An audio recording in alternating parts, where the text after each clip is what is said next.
аты жөнім Балпанова Айғаным.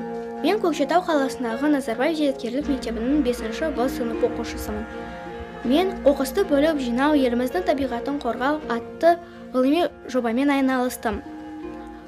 Бұл ғылыми жоба қазіргі таңдағы ғаламдық мәселеге айналған қоқыс мәселесі жайлы болды. Мен бұл ғылыми жобамен айналысу себебім, мен көше бойында жатқан полиэтилен пакеттерін, қоқыс контейнеріне жетер-жетпестен қалдырып кеткен қоқыс қапшықтары көріп ойландым.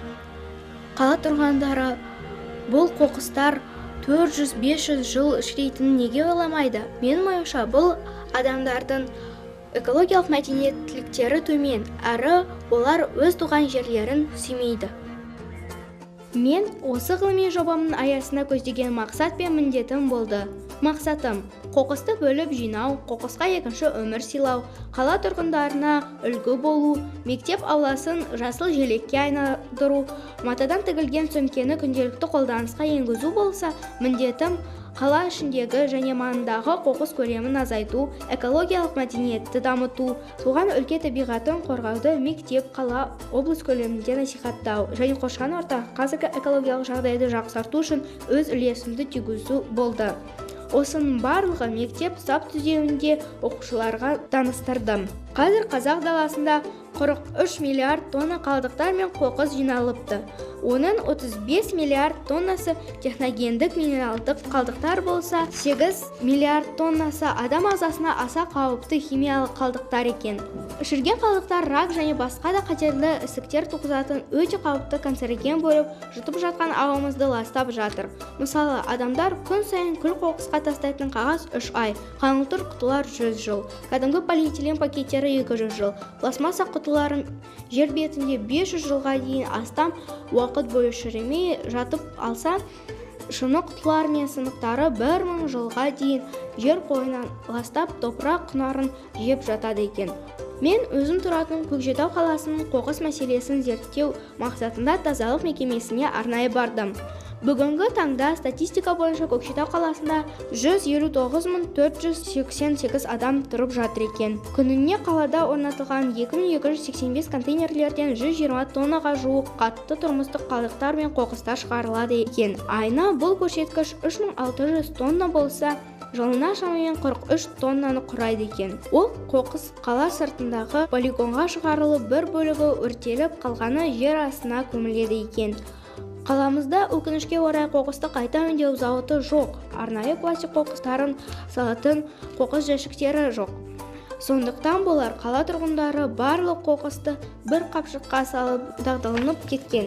Осы жұмысты зерттеу барысында менде сонда біздің елімізде қоқыс мүлде қайта өңделмей ме деген сұрақ туындады. Сөйтсе, елімізде ірі қайта өңдеу зауыттары жоқ екенін білдім. Тек шағын кәсіпорындар бар екен. Сондай кәсіпорындардың бірі Астана қаласындағы Е-Пласт KZ жшс екен.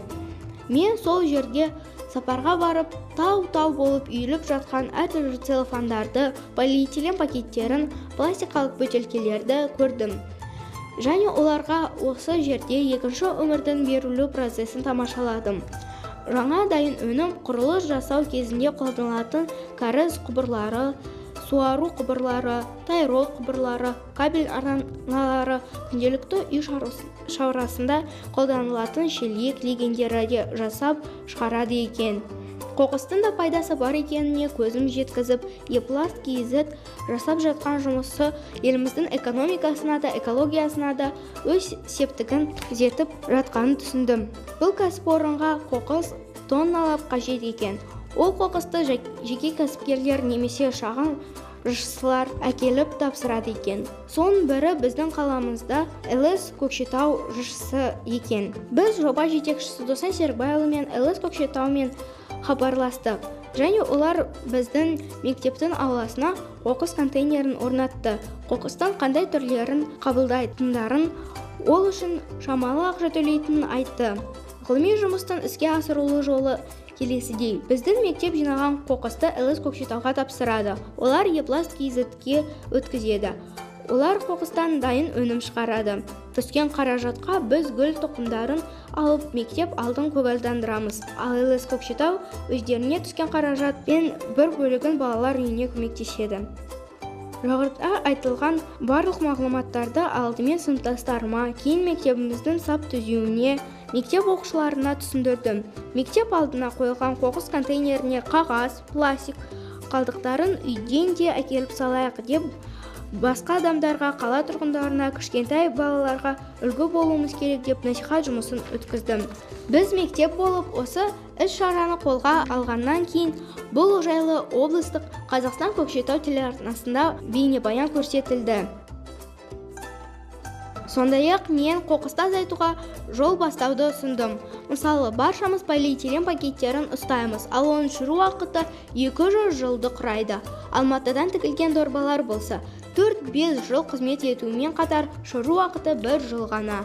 Осы ойынды іске асыру мақсатында мектебімізде өткен жәрмеңкеде тәжірибе ретінде матадан экологияны қорғау азаматтық парызымыз деген жазуы бар арнайы сөмкелерді тігіп, оларды жарнамалап көрдім. Жәрмеңкеде қапшықтар алушыларға ұнап, барлығы сатып алынды.